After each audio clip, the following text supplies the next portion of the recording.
Olá, queridos ouvintes, tudo bem com vocês? Eu sou Esther Albertini, historiadora e multiplicadora das disciplinas de Ciências Humanas, Empreendedorismo, Educação Financeira e Desenvolvimento Pessoal. Sejam bem-vindos ao Era Uma Vez Uma Aprendiz. Vocês podem ouvir o podcast no Anchor FM, no Spotify e no Google Podcast. O podcast também está disponível no canal do YouTube Era Uma Vez Uma Aprendiz. E o tema a ser tratado hoje é Quarto de Despejo, Carolina Maria de Jesus.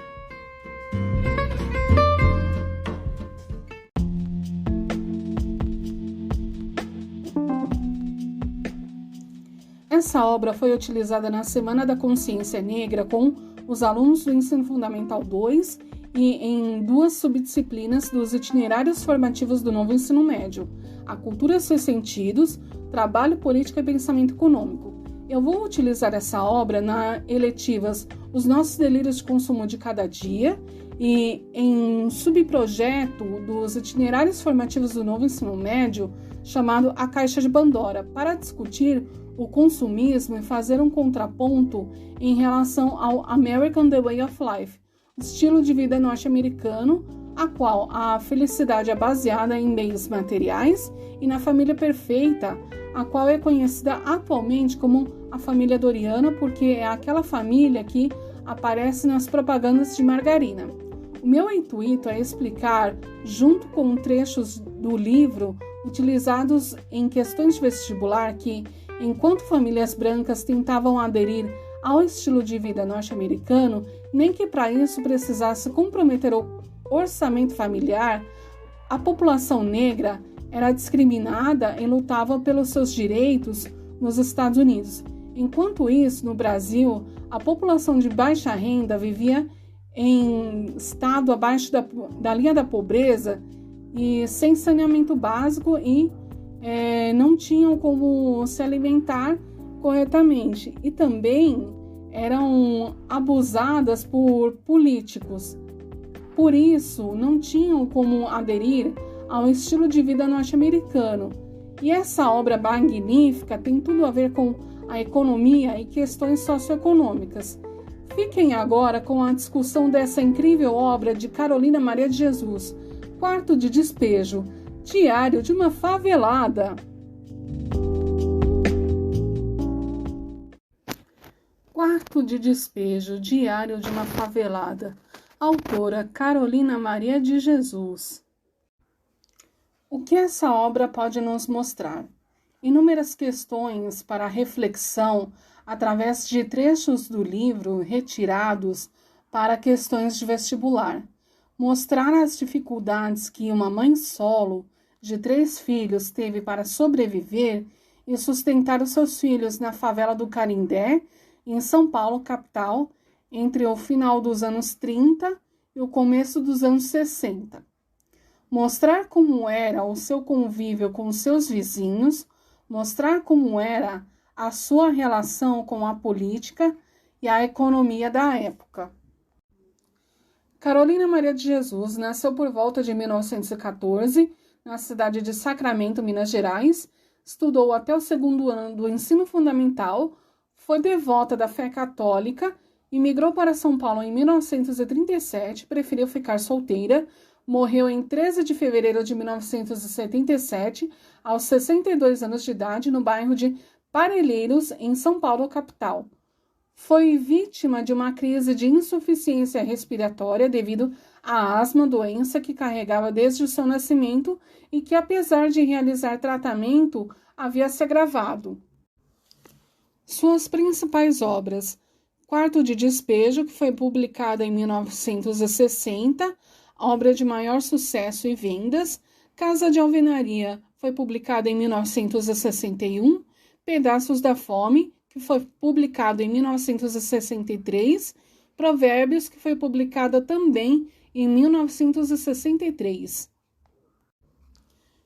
Publicações póstumas: Diário de Bitita, em 1982, Meu Estranho Diário, em 1996, Antologia Pessoal, em 1986, Onde Estás a Felicidade, que também foi publicada por volta dos anos 90. Quarto de Despejo, publicado em 13 idiomas, surge de 20 diários da escritora que foi descobertos pelo jornalista Audálio Dantas durante uma briga com os vizinhos da favela. Trajetória de Carolina na favela do Canindé e também na cidade de São Paulo. Testemunhos da demagogia da política brasileira, relatos sobre a fome e a miséria, cotidiano de uma mulher negra e solteira. Carolina Maria de Jesus e seus papéis perante a sociedade.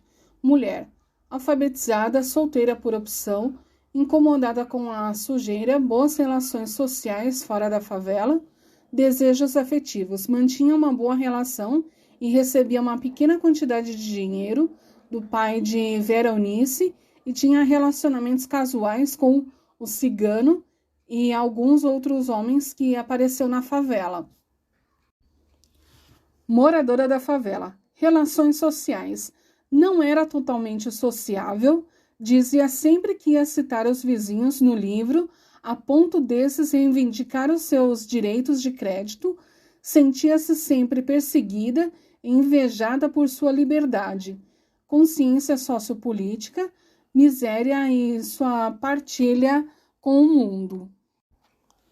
Mãe, José Carlos, João José e Vera Eunice, cuidadora e protetora. Filho mais velho problemático, o filho do meio o mais calmo e a caçula a mais aplicada a ponto de se tornar professora. Fazia questão que seus filhos estudassem e que não deixassem de frequentar a escola. Mulher negra, carga identitária étnico-racial, estigmatizada com a pobreza e a exclusão social, racismo. Escritora, poeta, quando escreve nas suas horas vagas, quanto para de escrever no seu hiato entre 1955 a 1958, ou os cadernos foram perdidos, ou realmente ela não escreveu. O talento e a obra descoberto pelo jornalista Audálio Dantas durante uma briga com os vizinhos da favela. Obra editada por sua rotina que era sempre igual, como se fosse um loop infinito semelhante ao filme O Feitiço do Tempo, em 1993, porém a obra é fiel à sua linguagem e à sua rotina de vida e trabalho como catadora de papel. Como eu soube da obra? Em meados de 2019, através de uma ex-youtuber chamada Rita Evangelista, que na época era apenas uma administradora de empresas, que foi supervisora de call center ou contact center da empresa Atento Brasil S.A. e que atualmente mora na Inglaterra e estuda ciências sociais em uma universidade britânica. Questões de vestibular para reflexão. Unicerp. No fragmento retirado do livro de Carolina Maria de Jesus, Quarto de Despejo, o branco é que diz que é superior, mas que superioridade apresenta o branco? É possível observar que a palavra destacada expressa? O que significa essa palavra? Bom, aqui ela está questionando uma suposta superioridade dos brancos. Por quê? Porque, de uma certa forma, os brancos inferiorizavam os negros, né? Então, ouvintes, aqui nessa questão, a Carolina Maria de Jesus, ela questiona uma suposta superioridade que os brancos têm em relação aos negros, porque desde que os portugueses vieram para cá, então eles impunham a sua cultura aos índios, ou seja, era muito comum, e é ainda até hoje, os europeus e até os norte-americanos ou pessoas de países desenvolvidos praticar o que é chamado de etnocentrismo. Então, o que é o etnocentrismo? É quando uma suposta cultura superior inferioriza uma determinada cultura, que, na verdade, para os europeus e até os norte-americanos, seria algo inferior àquilo que não é visto com os bons olhos. Um grande exemplo disso seria como se fossem os Dalits, né, intocáveis, untouchable, né? Por quê?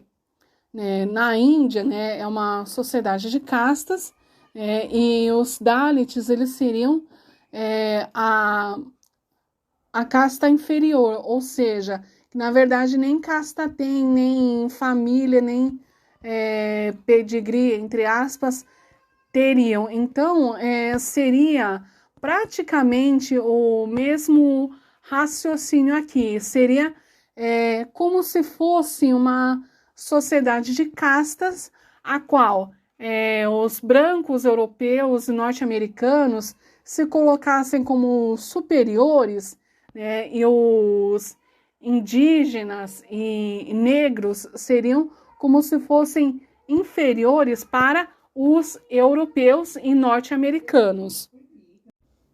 Outra questão da INSERP também. Na obra Quarto de Despejo, a autora, em diversos momentos, critica a postura dos políticos. Um exemplo extraído da obra, que integra o conjunto de observações da autora, se encontra no texto do dia 20 de maio de 1956, quando um político diz nos seus discursos que está ao lado do povo e que visa incluir-se na política para melhorar as nossas condições de vida, pedindo o nosso voto, prometendo congelar os preços. Já está ciente que, abordando este grave problema, ele vence nas urnas e depois divorcia-se do povo. Então, o que ela quer dizer aqui? Quando um político nos diz em seu discurso que está do lado do povo, que visa incluir-se na política para melhorar as nossas condições de vida, pedindo o nosso voto, prometendo congelar os preços, e já está ciente de que está abordando este grave problema e ele vence nas urnas. Depois disso, divorcia-se do povo. Então, o que quer dizer esse divórcio? Na verdade, o que ela está querendo dizer aqui? Que o político, ele faz promessas vazias para poder angariar votos. Só que, independentemente de ser eleito ou não, quando acabam as eleições, ele se esquece do povo, a qual ele pediu os votos. Então, o que isso significa? Que não adianta acreditar em promessas vazias, não adianta contar com o político, porque ele não vai fazer nada pela população. Outra questão da Unicerp. Em um trecho do livro Quarto de Despejo, de Carolina Maria de Jesus, ocorre a seguinte descrição. Levantei às 7 horas, alegre e contente, depois que veio os aborrecimentos. Fui no depósito receber 60 cruzeiros. Passei no Arnaldo, comprei pão, leite, paguei o que devia e reservei o dinheiro para comprar licor de cacau para a Vera Eunice. O licor de cacau citado nesse trecho é um anti-eumíntico, polivalente indicado no tratamento da verminose, especificamente destinado ao tratamento das infestações isoladas ou mistas, causadas por ascaris lumbricoides, a lombriga, Taenia solium e Taenia saginata, Taenia solitária. Essa questão aqui já é uma questão mais voltada para a biologia. Porém, dá para perceber aqui que começa a sua rotina. Lembra que anteriormente falamos de looping infinito, né, que é parecido com o filme O Feitiço do Tempo, de 1993? Então, por quê? Porque a rotina é praticamente a mesma, ou seja, é sempre tudo igual. Mas, por outro lado também, essa questão, mais especificamente para a biologia, ela nos mostra que o saneamento básico deles é muito precário. Então, era muito fácil de eles contraírem alguma doença causada por vermes. Agora vamos fazer um pequeno momento raciocina comigo. Então, vamos raciocinar aqui. Se a Carolina Maria de Jesus vivia em condições muito precárias, com saneamento básico quase zerado, então como que pessoas como Carolina Maria de Jesus iriam aderir ao estilo de vida norte-americano? Como que eles iriam conseguir equipar toda a casa com eletrodomésticos e também comprar um automóvel, né, que na época do American The Way of Life, o sonho de consumo era um automóvel. Agora uma questão da Faculdade de Medicina de Catanduva, a FAMECA. Preparei a refeição matinal. Cada filho prefere uma coisa. A Vera, mingau de farinha de trigo torrada. João José, café puro. E José Carlos, leite branco. E eu, mingau de aveia. Já que eu não posso dar aos meus filhos uma casa decente para residir, procuro lhe dar uma refeição condigna. Terminaram a refeição, lavei os utensílios, depois fui lavar as roupas. Eu não tenho homem em casa, e é só eu e meus filhos, mas eu não pretendo relaxar. O meu sonho era andar bem limpinha, usar roupas de alto preço, residir numa casa confortável, mas não é possível. Eu não estou descontente com a profissão que eu exerço. Já habituei-me a andar suja. Já faz 8 anos que cato papel. O desgosto que eu tenho é residir em uma favela. Fui no Rio lavar roupas e encontrei Dona Mariana, uma mulher agradável e decente. Tem 9 filhos, um lar modelo. Ela e o esposo tratam-se com educação. Visam apenas viver em paz e criar os filhos. Ela também a lavar roupas.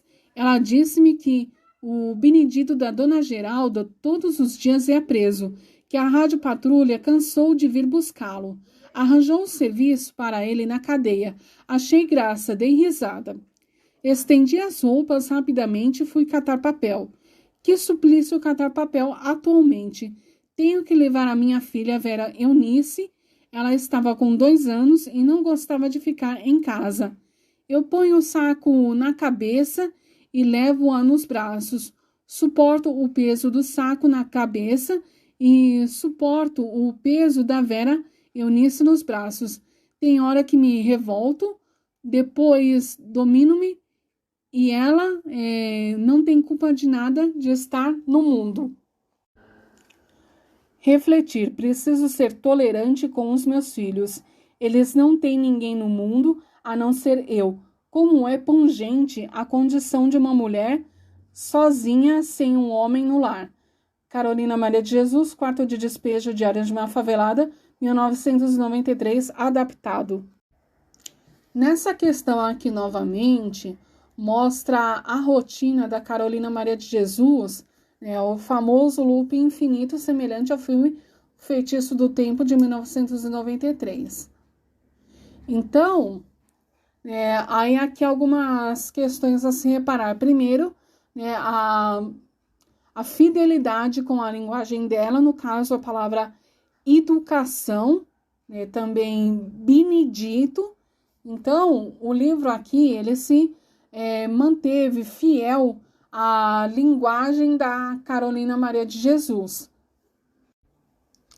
Mas aqui, novamente, trata-se da rotina dela e também dela dizer que ela não tem condições de dar uma casa decente, ou seja, um lar decente para os seus filhos. Então, novamente, o questionamento: Como uma pessoa dessa que vive em condições precárias iria conseguir aderir ao estilo de vida norte-americano, equipando a casa e também tendo um automóvel e ainda de quebra ter a famosa família perfeita, a família Doriana, sendo que ela é uma mãe solo e cuida de 3 filhos sozinha. Agora uma questão da Universidade Federal de Londrina, no Paraná, UEL. Leia o trecho do quarto de despejo de Carolina Maria de Jesus, respondendo à questão. 15 de maio, tem noite que eles improvisam batucada e não deixam ninguém dormir. Os vizinhos de alvenaria já tentaram com abaixo-assinado retirar os favelados, mas não conseguiram. Os vizinhos da Casa de Tijolos diz: os políticos protegem os favelados. Quem nos protege é o povo e os vicentinos. Os políticos só aparecem aqui nas épocas eleitorais. O senhor Cantídio Sampaio, quando era vereador em 1953, passava os domingos aqui na favela. Ele era tão agradável, tomava o nosso café, bebia nas nossas xícaras e ele dirigia as suas frases de viludo, brincava com os nossos filhos, deixou as boas impressões por aqui e quando candidatou-se a deputado venceu. Mas na Câmara dos Deputados não criou um projeto para beneficiar os favelados. Não nos visitou mais. Eu classifico São Paulo assim: o palácio é a sala de visita, a prefeitura é a sala de jantar, e a cidade é o jardim, e a favela é o quintal onde jogam os lixos. Algumas coisas a se levar em conta aqui nessa questão da Universidade Federal de Londrina. Primeiro, a questão da casa de alvenaria e casas de tijolos. O que ela quer dizer com isso? Ela quer dizer famílias ricas ou de classe média. Então, aí ela está relatando a reclamação aqui tanto da classe alta quanto da classe média, né? Os políticos, eles sempre protegem os favelados, né? Ela está querendo dizer que a reclamação tanto da classe média quanto da classe alta. A segunda questão aqui é que vamos retornar àquela questão de que das promessas vazias, né? E depois o político se divorcia do povo. Só que aqui ela complementa com a seguinte frase: eles nos dirigia com frases de viludo. Então, de novo, mantendo-se fiel à linguagem da Carolina Maria de Jesus, mas ao mesmo tempo ela quer dizer frases de veludo. Então, o que são essas frases de veludo? Na verdade, é aquela fala mansa, calma, tranquila, uma pessoa assim bem educada, que fala muito bem, que tem aquela eloquência, aquele carisma. Então, para ela, isso é aquela frase de viludo, ou seja, é aquela fala mansa, tranquila, carismática. Lembra também essa questão da dominância indireta, ou seja, o que é essa dominância indireta? Então, aqui, a Carolina Maria de Jesus, então, ela nos remete à questão da dinâmica de poder, né? Então, lembram da dinâmica de poder, né, dos posts anteriores, né? A dominância direta, né, qual o chefe de Estado, né, como organização social, ele manda e desmanda, ou seja, a sua verdade absoluta pronta é acabada, então é aquele líder opressor, né, ou seja, com uma opressão direta. e a população ela é oprimida, né, sem direito à voz e a voto, e tendo como lema, né, eu ouço e obedeço. Só que aqui vem a dominância indireta, ou seja, é aquele líder carismático, a dominância sutil, né, a qual o chefe de Estado domina a massa, se aproveitando da vulnerabilidade alheia, com promessas e soluções vazias e milagrosas para os seus problemas. E geralmente esse líder carismático ele vai usar frases de veludo, as frases de viludo, como diria a Carolina Maria de Jesus. Por quê? Porque se ele for direto e impositivo, ele não vai conseguir conquistar a população, ou seja, ele não vai conseguir angariar votos da população, principalmente a população mais carente. Então, ele tem que ser sutil e usar palavras de viludo, ou seja, palavras, frases de veludo, aquela fala mansa, calma, tranquila. Ele tem que ser muito bem educado e muito bem articulado. E para finalizar essa questão da Universidade Federal de Londrina, no Paraná, a frase que ela diz que classifica São Paulo assim: o palácio é a sala de visita, a prefeitura é a sala de jantar, e a cidade é o jardim, e a favela é o quintal onde jogam os lixos. Ou seja, ela está querendo dizer, né, que como o palácio é a sala de visita, então ela quer dizer a casa de alvenaria, né, dos vizinhos de alvenaria, que representa a classe alta e a classe média. A prefeitura é a sala de jantar, ou seja, a prefeitura seria o lugar onde os políticos ficam, né?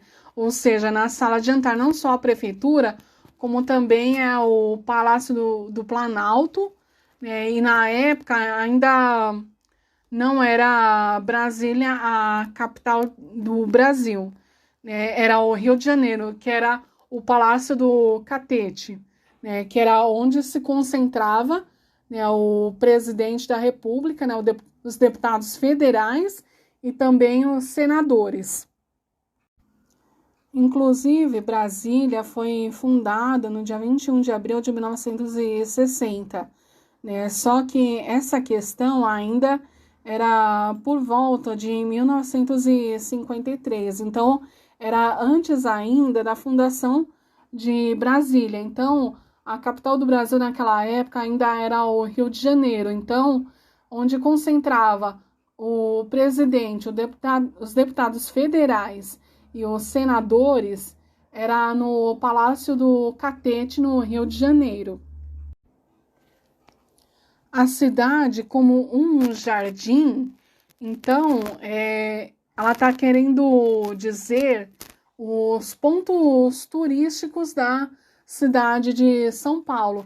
É onde atrai-se muito turista, mas também pode significar os pontos turísticos de cada capital do Brasil, né, a qual são atraídos turistas não só das cidades principais do Brasil, né, como também de vários centros, de várias cidades, né, as quais são atraídos os turistas, ou seja, são os lugares as quais vivem-se de turismo. E quando Carolina Maria de Jesus diz que a favela é o quintal onde jogam os lixos, ou seja, então o que ela quer dizer com o quarto de despejo, que ela quer dizer essa parte aqui, que a favela é o quintal onde jogam os lixos, ou seja, é aquela população esquecida pelos políticos, e também é esquecida pelo turismo e pelo próprio marketing, né, que Exatamente, seria aquela parte esquecida, aquela parte que ninguém quer saber. Com isso, ficam algumas reflexões aqui. Primeiro, quais foram as transformações, ou mudanças e permanências percebidas com essa obra? E segundo, com base nos trechos de vestibulares, então, o que para você seriam direitos garantidos pelo Estado como organização social e o que é mercadoria?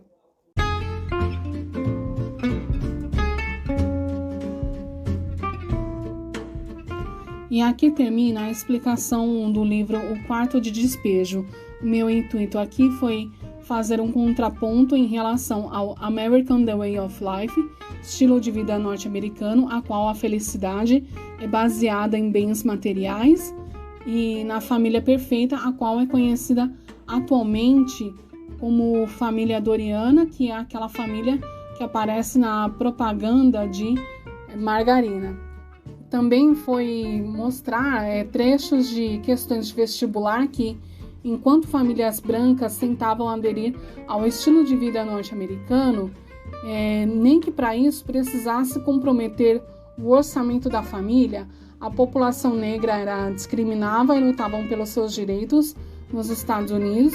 Enquanto isso, no Brasil, a população de baixa renda viviam abaixo da linha da pobreza, sem saneamento básico, e também não tinham como se alimentar corretamente, e também eram usadas e abusadas por políticos. Por isso, não tinham como aderir ao estilo de vida norte-americano. E através dessa obra magnífica, é possível explicar economia e questões socioeconômicas. Espero que vocês tenham gostado e até a próxima!